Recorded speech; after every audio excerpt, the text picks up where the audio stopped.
Hi friends, இன்னைக்கு Jessica ஆகாஷோட lunch and ஸ்நாக்ஸ்க்கு என்ன back பண்ணியிருக்கேன்னு சொல்லி பார்க்கலாமா? வெஜ் மெனுல இன்னைக்கு தேர்ட் டே. ஸ்நாக்ஸுக்காக ஓவர் நைட் ஊற வச்சிருந்த கருப்பு கொண்ட கடலையை குக்கர்ல சேர்த்து கொஞ்சம் உப்பு சேர்த்து வேக வைக்கேன். லஞ்சுக்கு சப்பாத்தி தான் ரெடி பண்ண போறேன். எப்பவும் போல கொஞ்சம் மாவுல உப்பு போட்டு தண்ணி விட்டு மிக்ஸ் பண்ணி லாஸ்ட்ல எண்ணெயும் தடவி சாஃப்ட் டோவா மிக்ஸ் பண்ணி ஓரமா எடுத்து வைக்கேன். சப்பாத்தி கிட்ட தொட்டுக்கிட்டதுக்கு மலாய் கோஃப்தா ரெடி பண்ண போறேன். வல்லாரி தக்காளியை கட் பண்ணி வைக்கேன். ஸ்பைசஸையும் எடுத்து வைக்க. இப்ப பேன்ல ஒரு ஸ்பூன் பட்டர், கொஞ்சமா எண்ணெய் விட்டு ஸ்பைசஸை தாளிச்சிட்டு பல்லாரியை சேர்த்து வதக்குதேன். அது கொஞ்சம் கலர் மாறின பிறகு பச்சை மிளகாவும் இஞ்சி போட்டு பேஸ்டையும் சேர்த்து அதோட பச்சை வாசனை மாறினதும் தக்காளியை சேர்த்து வதக்குதேன். அது கொஞ்சம் நல்லா மசிஞ்ச பிறகு முந்திரி பருப்பையும் மசாலாவையும் உள்ள சேர்த்து நல்லா மிக்ஸ் பண்ணி விட்டு கொஞ்சம் குக் ஆக விடுறேன். ஃபைனலா கொஞ்சம் கஸ்தூரி மேத்தியும் தூவி நல்லா மிக்ஸ் பண்ணி ஆற விட்டு பேஸ்டா அரைச்சு வச்சிருந்தேன். இப்ப கோஃப்தாவை ரெடி பண்ணிடலாம். கொஞ்சமா பன்னீரை துருவி வைக்கேன். வேக வச்ச உருளைக்கிழங்கையும் துருவி வச்சு உப்பு மல்லி எல்லாம் கொஞ்சமா கார்ன்ஃபிளவர் சேர்த்து நல்ல சாஃப்ட் டோவா மிக்ஸ் பண்ணி சின்ன சின்ன பாலா உருட்டி எடுத்துருதேன். கோஃப்தால காரத்துக்காக பச்சை மிளகாவை கட் பண்ணி உள்ள சேர்க்கலாம். நான் பிள்ளைங்களுக்கு செய்யறதுனால சேர்க்கல.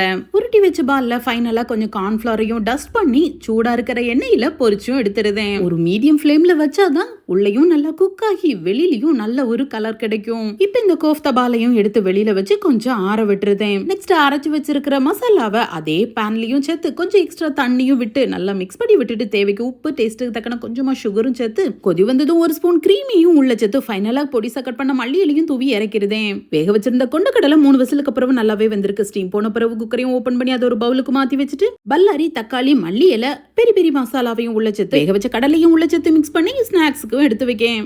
பிரேக்ஃபாஸ்ட்டுக்கு கருப்பு கவுனி அரிசியில கஞ்சி. ஓவர் நைட் ஊற வச்சிருந்த கருப்பு கவுனியை ஒன்னும் பாதியமா உடைச்சு எடுத்து அதை அப்படியே குக்கருக்கு மாத்தி வேகிற அளவுக்கு கொஞ்சம் எக்ஸ்ட்ரா தண்ணியும் விட்டு ஒரு 2 டிராப்ஸ் எண்ணெயும் விட்டு குக்கரை மூடி வேக வைக்கேன். 3 விசில் வந்தா போதும். ஸ்டீம் போன பிறகு குக்கரையும் ஓபன் பண்ணி கொஞ்சம் நல்லா ஆற விட்டுட்டு தேவையான அளவு உப்பு, வீட்லயே ஊத்தி வச்ச லைட்டா புளிப்புள்ள தயிர், தேவையான அளவு தண்ணியும் விட்டு நல்லா மிக்ஸ் பண்ணி பிள்ளைங்களுக்கு குடிக்கவும் கொடுத்துட்டேன். மிக்ஸ் பண்ணி வச்சிருக்கிற கோதுமை மாவை நல்லா பரத்தி சுட சுட சப்பாத்தியும் போட்டு எடுத்து மாத்தி வைக்கேன். எப்பவும் போல ஃபைனலா கொஞ்சம் நெய்யும் தடவுதேன். இது மதியம் வர சாஃப்டா இருக்கும் சப்பாத்தி.